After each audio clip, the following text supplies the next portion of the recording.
1 minute.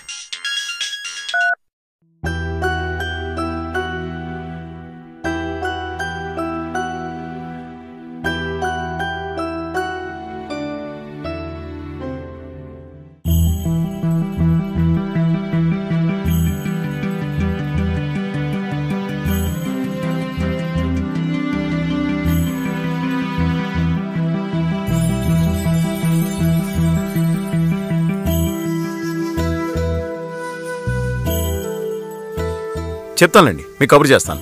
ఉంటాను. చెప్పు Karthik. Sir, మా దగ్గర ఇన్సూరెన్స్ అండ్ రిటైర్మెంట్ పాలసీస్ ఉన్నాయి సార్. వాటి గురించి చెప్పడానికి వచ్చాను. కార్తీక్, ఇప్పటికే నాకు చాలా ఆలస్యం అయింది. నేను అర్జెంట్ పని మీద బయటకు వెళ్తాను సార్. మళ్ళీ కలుద్దాం. Okay sir.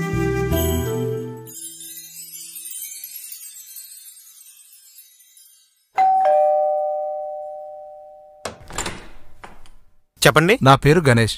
సార్ రమ్మన్నారు. లోపల రండి.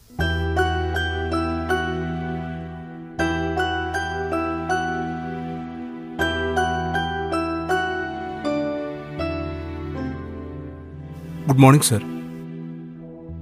అది కూడా చేయించలేదా? చేపిస్తాను బావా. ఎలక్ట్రీషియన్ వస్తాన్నాడు ఈవినింగ్. నాన్సెన్స్. ఏం చేస్తున్నావు అంత తీరిక లేకుండా? ఆ ఫ్లైట్ టికెట్ ఏమైంది? బుక్ చేస్తాను బావా, ఇంకా దొరకలేదు. అది కూడా చేత కదా నీకు? చేపిస్తాను బావా. ఫ్లైట్ టికెట్ దొరకకపోతే ట్రైన్ టికెట్ అన్నా చేయించు. అర్జెంటుగా మీటింగ్కి వెళ్ళాలి. సరే బావా. నాన్సెన్స్. చెప్పండి. Good morning sir. Good morning. వచ్చిన పని త్వరగా చెప్పండి, బయటికి వెళ్లే పని ఉంది. సార్, మా దగ్గర ఇన్సూరెన్స్ అండ్ రిటైర్మెంట్ పాలసీలు ఉన్నాయి సార్. అవి ఎక్స్ప్లెయిన్ చేయడానికి వచ్చాను.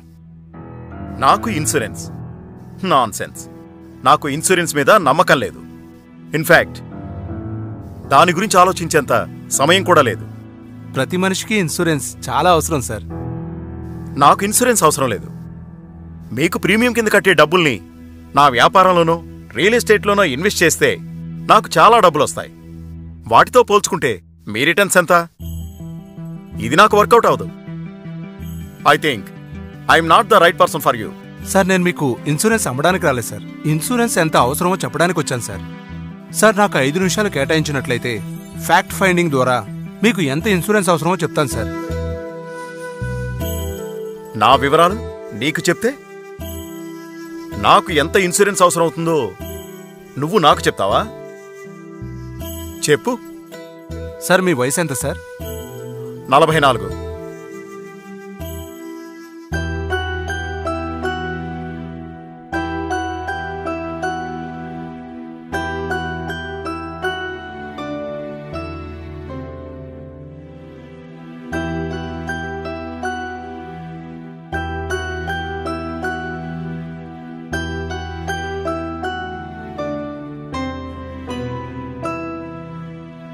సార్, మీకు మొత్తం 10 కోట్ల వరకు ఇన్సూరెన్స్ అవసరం ఉంటుంది సార్.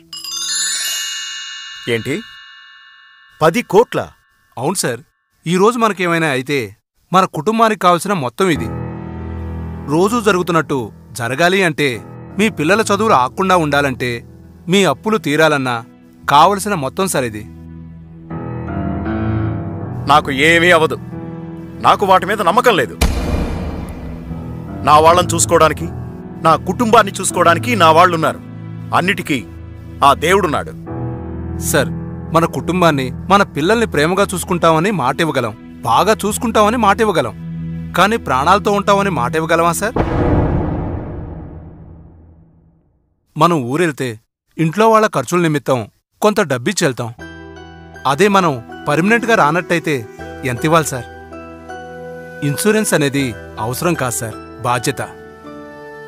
మన కుటుంబంపై మనకున్న ప్రేమకు చిహ్నం సార్.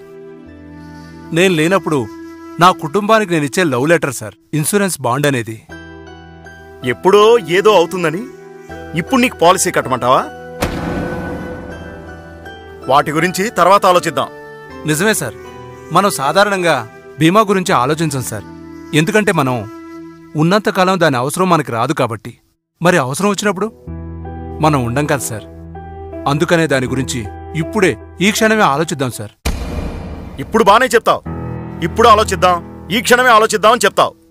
ఇవన్నీ ఏమీ లేని వాళ్ళకి చెప్పు, నాలాంటి వాడికి కాదు. సార్, ఆస్తులనేవి మీ వారసులు అనుభవించడానికి కానీ అమ్ముకొని బతకడానికి కాదు సార్.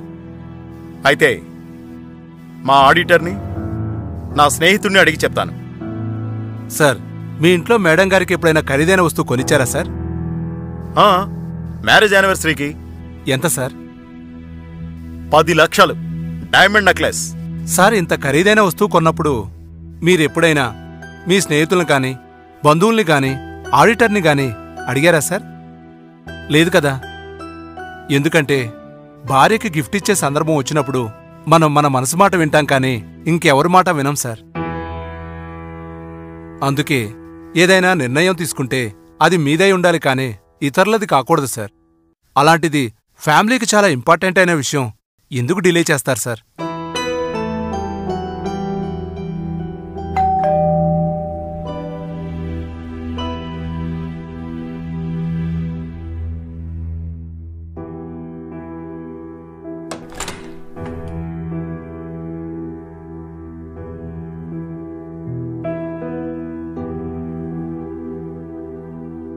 ఏంటి రాజు, ఇంకా రెడీ కాలేదేంటి? మన గణేష్ ఇన్సూరెన్స్ పాలసీల గురించి చెప్తున్నాడు. ఈ పాలసీలు గిల్సీలు నీకెందుకు రాజు? నువ్వు కొన్న భూముల విలువలు పెరిగితే ఇవి దేనికి పనికొస్తాయి? మేమంతా ఉండగా ఈ ఇన్సూరెన్స్ పాలసీలు ఎందుకు రాజుగారు?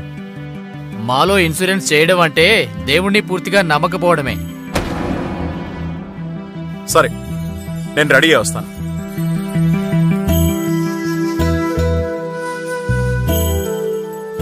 ట్రైన్ టైం అవుతుంది, బయలుదేరదాం. మళ్ళీ కలుద్దాం. సార్, ట్రైన్లో టికెట్ లేని ప్రయాణం నేరం సార్. కానీ అదే ఇన్సూరెన్స్ లేని టికెట్ జీవిత ప్రయాణం మన కుటుంబానికి మనం చేసే పెద్ద ద్రోహం సార్. చెప్పేవులే.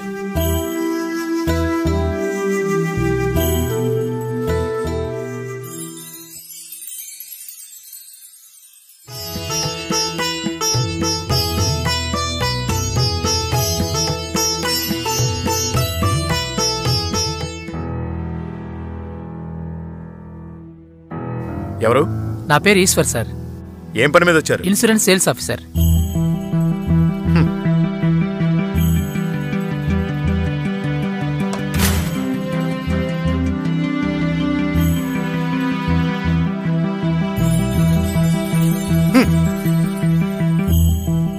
ఇలాంటి పనికి మాలిన వాళ్ళని ఇంకోసారి ఇంట్లోకి రానివ్వకండి.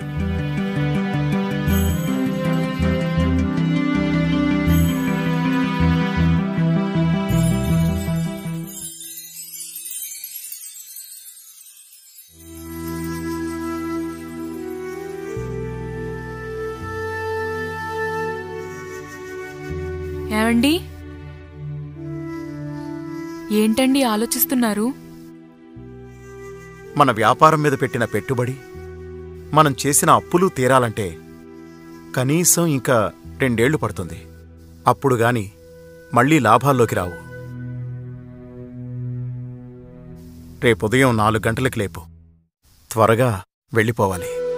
అలాగే.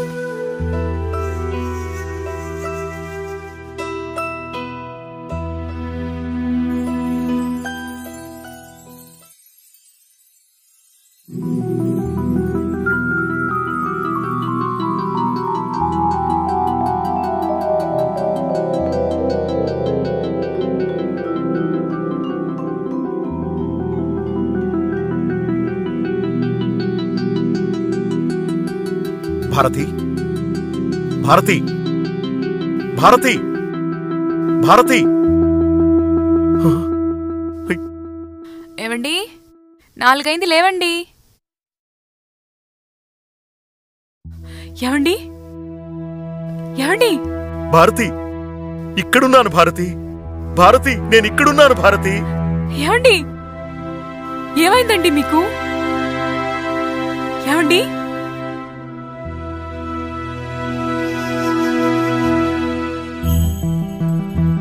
లేవండి, 4ంటికి వెళ్ళాలన్నారు కదండి.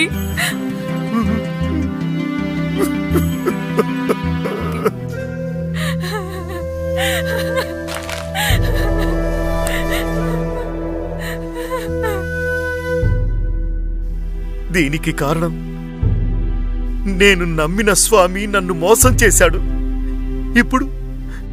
ఇప్పుడు నా భార్యా బిడ్డలకి దిక్కెవరు? స్వామి,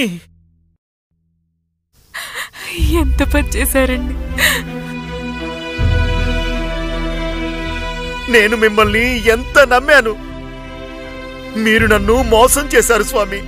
నాతో పాటు నా భార్య పిల్లల్ని కూడా మోసం చేశారు స్వామి. నేనా? నేను లేక నా భార్య పిల్లలు ఎలా ఏడుస్తున్నారో చూడండి. ఇప్పుడు వాళ్ళని ఆదుకునేవారెవరు?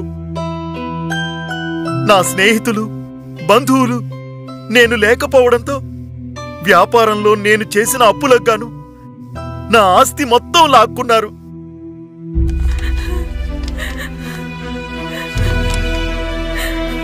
దీనంతటికీ కారణం మీరే స్వామి. నేను ఉండి ఉంటే ఇదంతా జరిగేది కాదు కదా. జనన మరణాలు సృష్టి ధర్మమని నీకు తెలియదా నాయనా? ఎవరి కర్మానుసారం వారి ఆయుష్ తీరుతుంది. ఆయుష్ తీరగానే ఎవరైనా తమ దేహం వదిలి వెళ్లాల్సిందే. అందుచేత నీ ఈ దేహంలో ప్రాణం ఉన్నప్పుడే నీవు చేయాల్సిన కార్యక్రమములన్నీ సక్రమంగా చేయాలి. లేకపోతే ఇదే విధంగా బాధపడాల్సొస్తుంది. నీ కుటుంబానికి ఈ పరిస్థితి రాకూడదని నీకు సాయం చేయటానికి 3 దేవుళ్లను పంపించాను. 3 దేవుళ్ళా? నా ఇంటికి ఏ దేవుడు రాలేదే? మీ ఇంటికి మొదట కార్తిక్ అనే అతను వచ్చాడు. అతను నీతో మాట్లాడబోగా నువ్వు అహంకారంతో అతన్ని పంపించేశావు. అతను ఎవరో కాదు, సాక్షాత్తు కుమారస్వామియే. రెండవవాడు గణేష్. అతను నీకు అన్నీ వివరించాడు. కాని అహంకారంతో నువ్వేమీ వినలేదు. ఎవరి అవసరమూ నీ కుటుంబానికి అక్కర్లేదని చెప్పి పంపించేశావు. అతను ఎవరో కాదు, సాక్షాత్తు వినాయకుడే.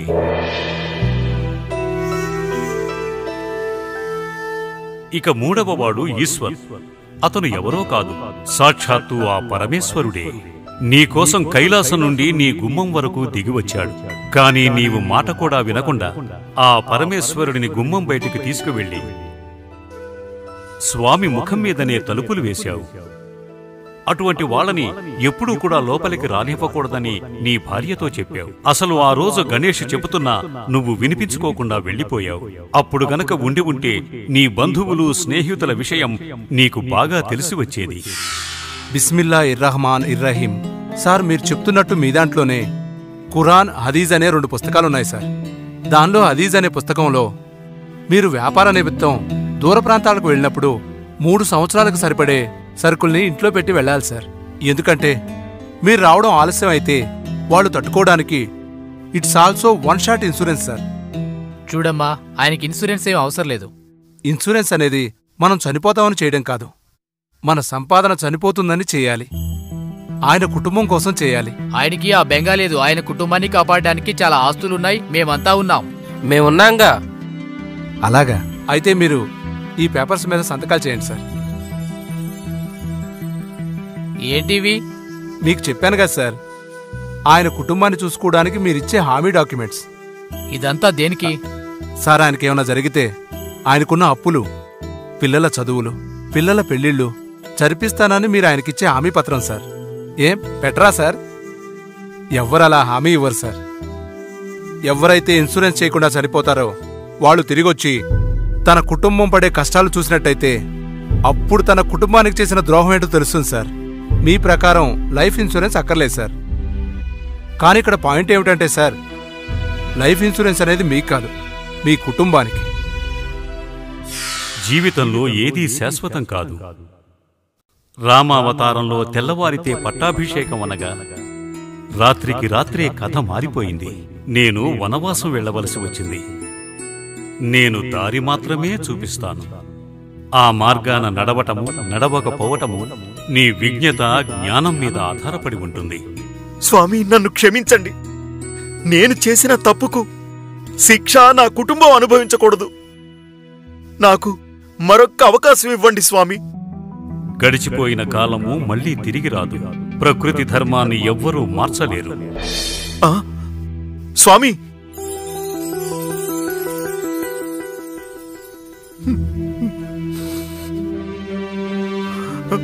ఇన్సూరెన్స్ లేని ప్రయాణం ఆ కుటుంబానికి పెద్ద శాపం. నన్ను క్షమించు భారతి, క్షమించు.